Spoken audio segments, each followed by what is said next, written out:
Ассаламу алейкум, құрметті достар, сіздермен бірге Music Алматы каналы және мен Шерғали Айбек. Достар, қош келдіңіздер біздің сабағымызға. Бізде бүгін Айқын Төлепбергеновтың Алтыным әні.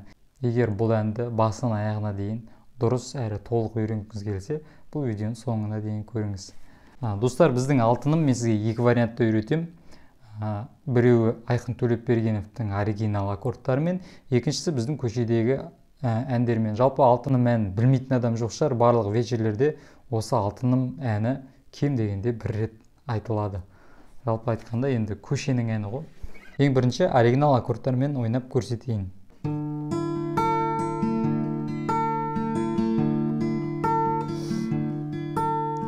Қара көз ең алғашқы сүйген қызым, көктемім жазым менің көзім қысым.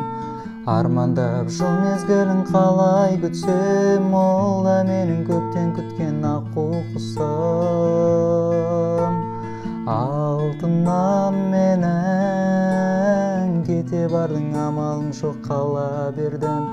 Жүрегім кеудеме сыймайды, сол менің жүрегімді қинайды. Алтыным. Я, достар, Алтыным әні осылай шығады. Бұл оригинал нұсқасы. Оригинал емесі тек қана бірінші және екінші аккорды басқаша. Мысалы бізде оригинал емесіне қара көз ең алғашқы сүйген қызым, көктем жазым менің көзім қысым. Армандап жыл мезгілін қалай күтсем, ол да менің көптен күткен аққу құсым. Күте сарғайдың шақтарыңды, сағынышым жыр болып ақтарылды. Мен ғана жалғыз сені сағынатын, ойлап тұрсам осы бір шақтарымды.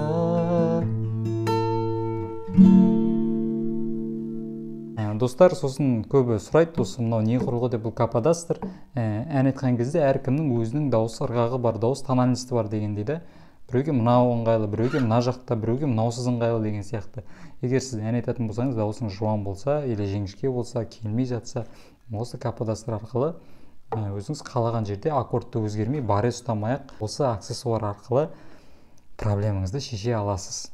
Сол қолға көшейік. Бізде сол қолда бірінші, екінші аккорд үшінші латта, оны төртінші және үшінші саусақтарымен ойнаймыз. Содан кейін төртінші струнада екінші лат, бірінші саусақпен ойнаймыз. Сосын бесінші струнаны ойнаймыз. Бесінші струнаны біз екінші саусақпен үшінші латта ойнаймыз. Осындай аккорд. Екінші аккорд дәл осылай тұрады. Барлық саусақты жібересіз, тек қана төртінші саусақ қана қалады. Жібердіңіз ғой, одан кейін бұл жерде екінші струнада бірінші латта бірінші саусақпен ойнайсыз. Сонда осындай аккорд шығады. Одан кейін ДМ аккорды. ДМ аккорды дәл солай. Бізде бірінші струна, бірінші саусақ бірінші латта, үшінші саусақ екінші струна үшінші латта, және екінші саусақ үшінші струна екінші латта. Бұл ДМ. Содан кейін бізде G кетеді. G соңғы аккорд. Дәл жаңағы бірінші аккорд сияқты. Просто бұл саусақтар бірме екінші саусақ бір струна жоғары жылжиды. То есть 3 пен 4 бірінші струна үшінші латта тұрады. Бесінші струна бірінші лат, бесінші струна екінші лат, бірінші саусақ, және екінші саусақ алтыншы струна үшінші лат. Бұл G аккорды. Ал енді көшедегі оригинал емес аккорд болса, онда S ұстайсыз. S көбі бұны лестница деп айтады. S ойнаймыз. S аккорды бізде бірінші саусақпен екінші струна бірінші лат ойнаймыз. Төртінші струна екінші лат екінші саусақ ойнаймыз, және үшінші саусақпен бесінші струна үшінші лат ойнаймыз. Бұл S аккорды. Одан кейін AM аккорды. Бізде дәл біздің үшінші саусақ просто екінші струнаның астына түседі. Яғни бұл жердегі өзгеріс үшінші саусақ бізде үшінші струна екінші латқа келеді. Сонымен AM аккорды болады. Басында вступлениясын қарастырайық. Айқын всегда осы вступлениямен ойнайды.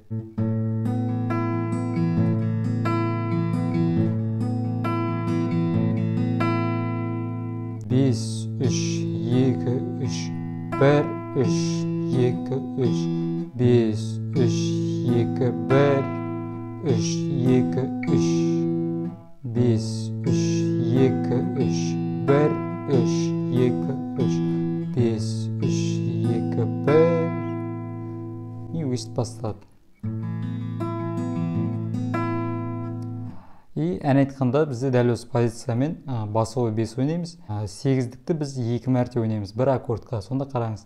5 3 2 3 1 3 2 3 5 3 2 3 1 3 2 3. Келесі аккорд ұстаймыз. То же самое басовой бізде 5-ші струна.